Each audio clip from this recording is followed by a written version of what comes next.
Welcome to Harbour View Gospel Chapel's Shape Workshop. We're in the third and final session of this workshop, and we sincerely pray that you are a few steps closer to identifying your God-given purpose. We encourage you not to stop here in pursuing the problem that God has created you to solve. That's why He gave you the heart and abilities to get it done. To round up your shape, today we look at personality and experience. Ever wondered why you have that type of personality? Today, we uncover those. Let's get into shape. Here's Jermaine. You have made it to our last session in our shape workshop. Congrats, well done, good job. We trust that the first two sessions has been helpful to you as you looked at our spiritual gifts, heart, and ability.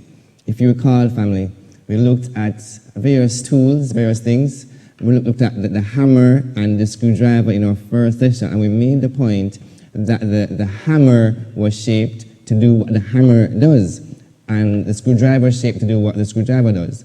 And no smart toolsman, no smart carpenter, no smart person will use a hammer to try to screw a screw, because the hammer was shaped, its form matches its function as well.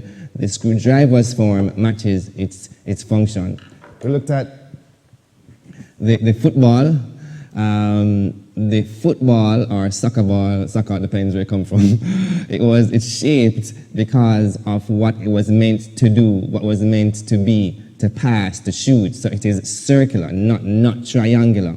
And the point we made that function influences form, purpose influences shape. And our goal has always been to, by the help of God, by His grace, that we look at ourselves and to see how He has so formed us. Why? Form helps us to understand function. What we have said from Jump Street, family, is that what God has done is an indication, a clue of what He wants to do. How He has made us, how He has shaped us, it points to His plans for us. So the more we understand what He has done, is the more we can understand what He wants to do. Shape is just a tool. Spiritual gifts, heart, ability, personality, and experiences. It's just a tool for us to understand, for us to clearly discern what God is up to. For today, in an unusual way, in a distinct way, we want to look in and look back. Look in to see how we're wired, to see our personality, and look back at our experiences, but ultimately want to look up to God. So let's go today, as we close our time together, we're going to look at personality and our experience. Let's begin with personality. Let's look at the definition of personality. There are various definitions. This one was quoted by John Rees in the book Shape. So I use this one. It says, the complex of characteristics that distinguishes an individual. Complex characteristics or features that distinguishes an individual. That what makes you, you. And he got this from Webster.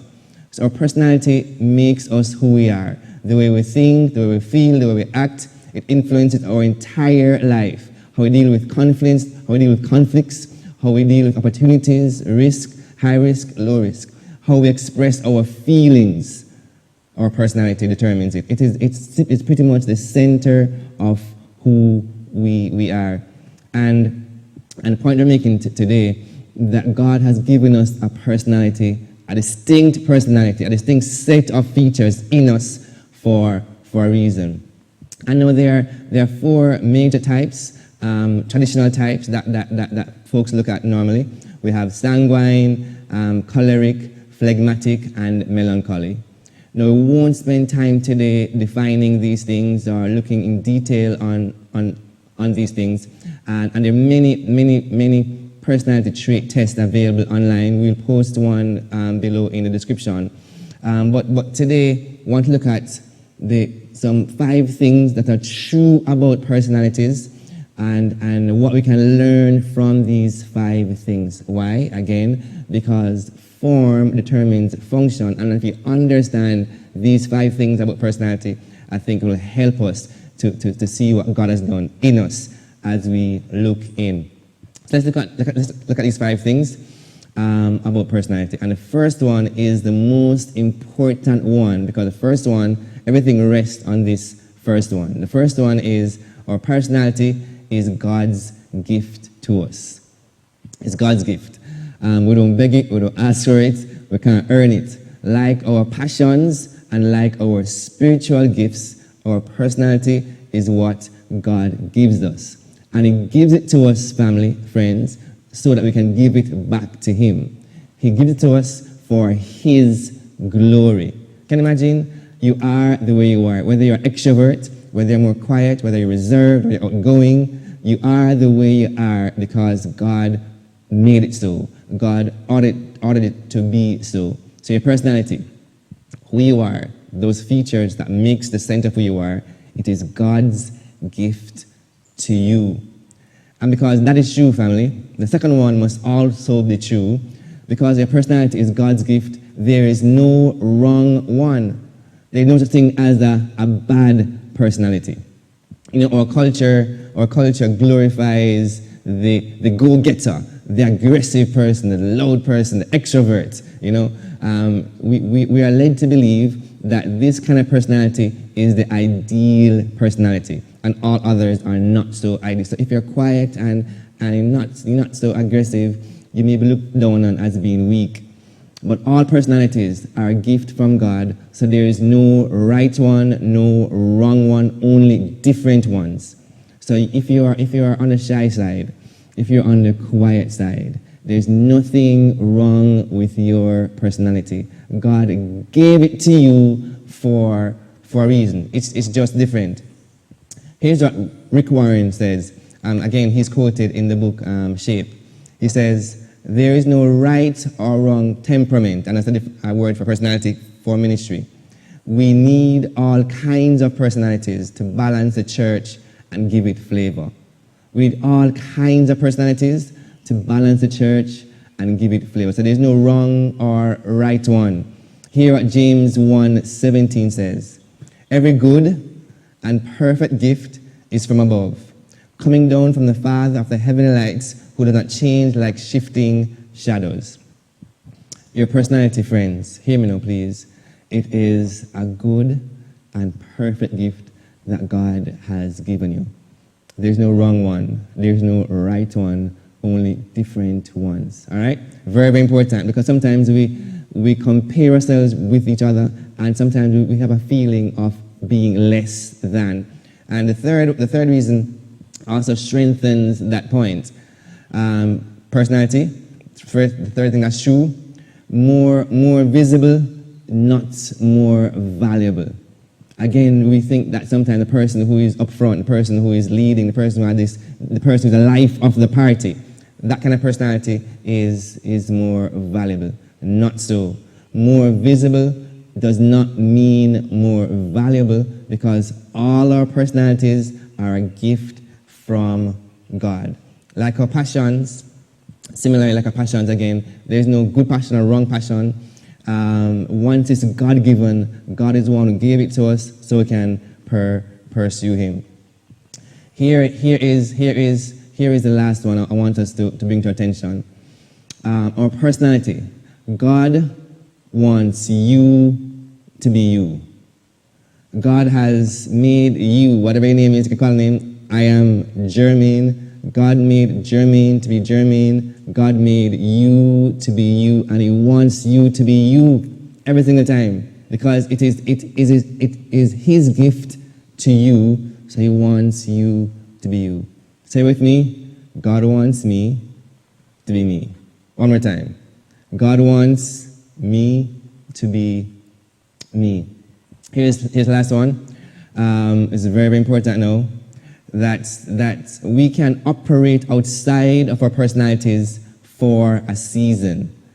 We can operate outside of our personalities for a season. Sometimes situations, demands, or ask us, if you are a quiet person, to be more, to speak out, to be more aggressive. Experts call it situational leadership. And sometimes whatever the circumstances are, it demands us to be who we usually are not. Eric Ries has this rule. He calls it the 80-20 rule, where he says 80% of the time, try to be in situations that expresses your true shape. 80% of the time, whether it's your spiritual gifts, your heart, your abilities, your personality experiences, try leverage your days, your schedule, that 80% of the time you are expressing it. And 20% of the time, you're just doing what you need to do. Here's the main point that he makes, is that God does not want us to live lives where we're frustrated, where we're dissatisfied, where we're not expressing our passions and our strength, where we're forced to be who we are not for a prolonged period of time. So we can't operate outside of our personality, but it must just be for a season. Why? God has called you to be you.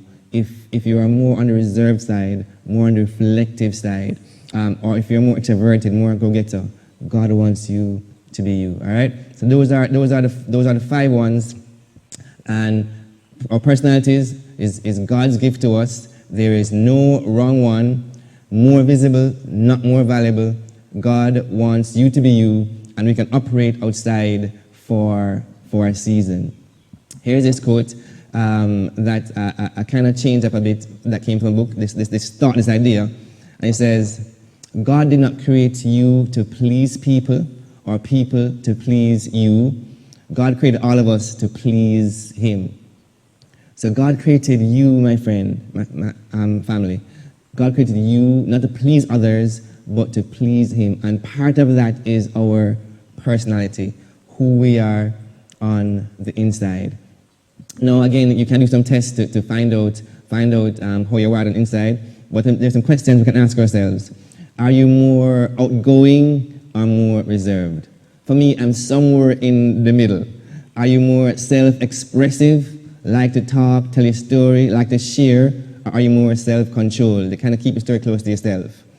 Do you like serving on a team, like you love the team dynamic, you love the relationships? Are you more a solo kind of person?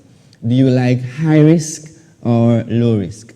Do you prefer working with people or you prefer projects? Are you more a leader or are you more a supporter or follower? Those questions help us, right? But just remember that there is no wrong one, that God wants you to be you. And as we look up to Him, let's look in to see how He has wired us, what kind of personality He has given us. God wants you to be you. And it's okay, fam, it's okay to be you. Let's go to our experience as we look back. And there is no best scripture, I believe, that captures the idea of what the experience captures in the acronym SHAPE. Here, Romans 8, verse 28, it says this, and we know that in all things God works for the good of those who love Him, who have been called according to His purpose. Underline, bold, circle those all things.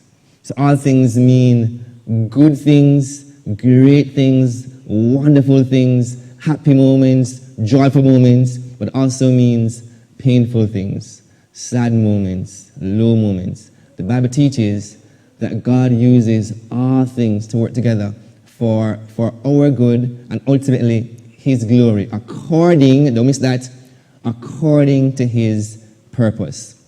In the book, it is said that life can only be understood backwards, but must be lived forwards. Sometimes only after we go through an experience or look back, we understand, oh, I understand, but has to live it forward nonetheless. Here's what's true about our experience, family. That God uses our past to prepare us for our future. God uses our past to prepare us for our future. If you think back, friends, on your most happiest moments, what will yours be?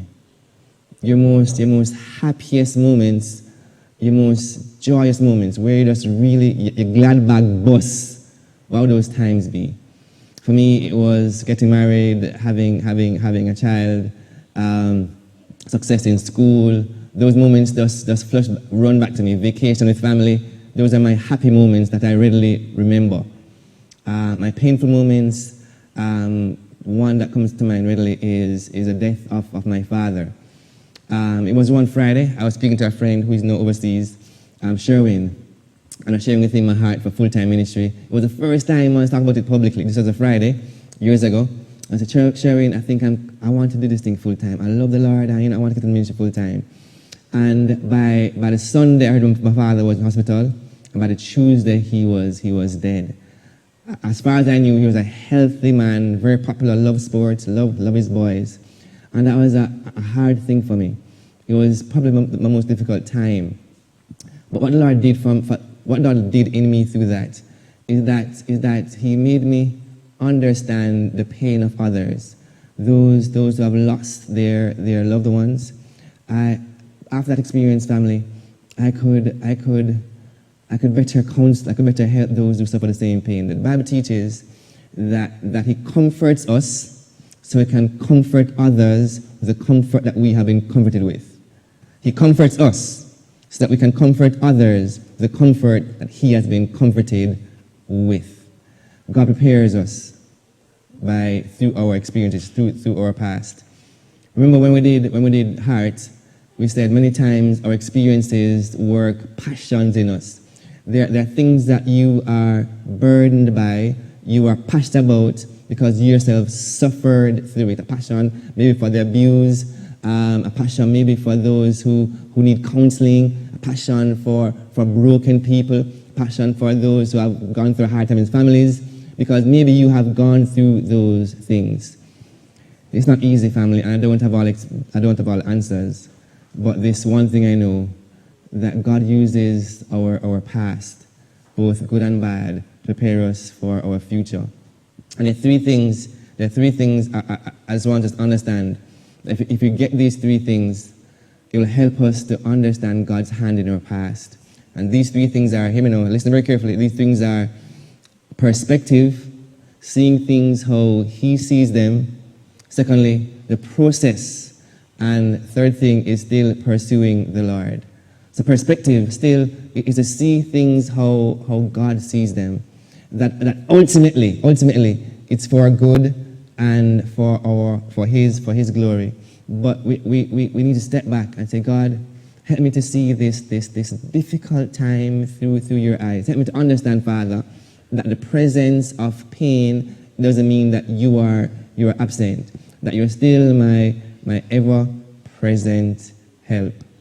So ask God for perspective. And the best way, hear me now, family, the best way to get God's perspective on anything is by reading His Word, spending time in the Bible, and then He'll teach us to see things how He sees things. It's called perspective. And the more our perspective lines up with His, the more we can understand the process. God, whatever God starts, He finishes. So there is a start time and a finish time, but in between we have the process time. Years ago I did a talk, and the talk was about the shifts that we experience, and the point I made was God wants us to shift from pain to purpose, and for us to do that shift, we must understand this thing called process. This thing that we are all in process. There's a start time and an end time, but in between, He's working on us. He's doing a transforming work in our lives. It's called process. And God still loves us. He is still for us. He's still with us. But we must understand that His goal is to make us more like His Son and to prepare us for a purpose. And in the midst of all that, as we have the right perspective, as we understand process, we must still pursue the King. Still pursue Him. Still go hard after Him. Because sometimes in our happy moments, we can forget God, and in our painful moments, we can forget God. But He still wants us to pursue Him. This quote, our perspective determines if our past becomes a platform or a prison. Our perspective determines if our past becomes a platform or a prison. Today, we have looked at our personality. And we have said that God has so wired you on the inside for a reason. You are the way you are on the inside, family, for a reason. Why? Form always determine function. Whether you are an extrovert, whether you are more reflective, whether you are more quiet, however you are, a combination of all, whoever you are, God has given those traits to you for a reason. I want to encourage you to learn to embrace yourself. Don't compare yourself, but embrace yourself, because God has made you to be you. As we look back on our past, whether it's painful, whether the highs and the lows, God gave those to us for a reason. God gave those to us because He wanted to work some passions, some burdens, some humility, some things in us and out of us. My prayer is that God will use this workshop to help us to see what He has done, to see His shape in us. Spiritual gifts, heart, ability, personality, and our experiences. What He has done, family, is an indication of what He wants to do. He loves you. He has a plan for you. He wants to use you in ways that probably we don't even know yet. And all He's asking you to do, you and I to do, is to submit to Him, is to surrender our shape to Him, surrender our gifts, our passions, our ability, our personality, our experience, to surrender those things to Him, that He then can use us to do great and wonderful things. I'll encourage you, family, friends, to submit to God today, tomorrow, and all days after. Because there are great things ahead for you if we allow God to work in our lives and through our lives. God bless you. Remember, you are you. You are fearful and wonderfully made. There's nothing wrong with how God has made you. Just trust Him, follow Him, and watch Him work in you. God bless you. I love you. See you soon.